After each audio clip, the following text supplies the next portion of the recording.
In today's video, I'm going to teach you how to use Confluence automation rule. We'll walk through the basic flow of setting up an automation rule inside a Confluence space, so by the end, you'll know exactly where to go and what to click to get your first rule up and running. First, start by opening Confluence and selecting the space where you want to apply the automation.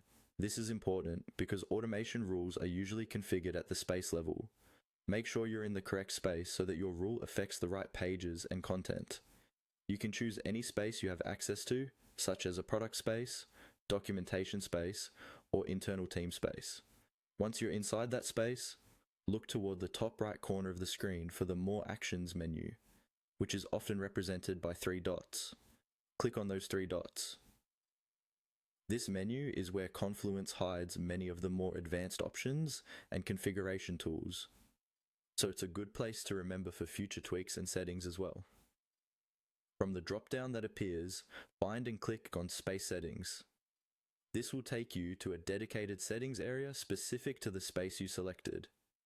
You may need the right permissions to access this, so if you don't see it, you might need to ask a space admin to grant you access or to follow these steps on your behalf. Inside the Space Settings page, look at the sidebar or tabs until you see an option labeled Automation. Go ahead and click on Automation. This is the central hub where you can view, manage, and create automation rules for your space.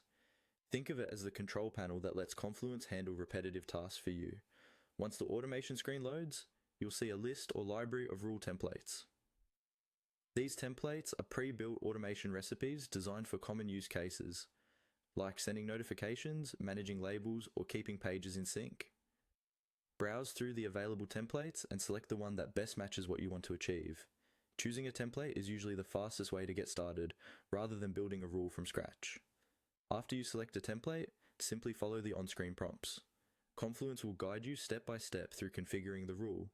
You might be asked to choose which pages or labels it applies to, set conditions or triggers, and define the actions that should happen automatically. Take your time here, read each field carefully, and adjust the settings to fit your team's workflow. When you're done, save or turn on the rule, and your automation will start working in the background, helping you keep your space organized and efficient.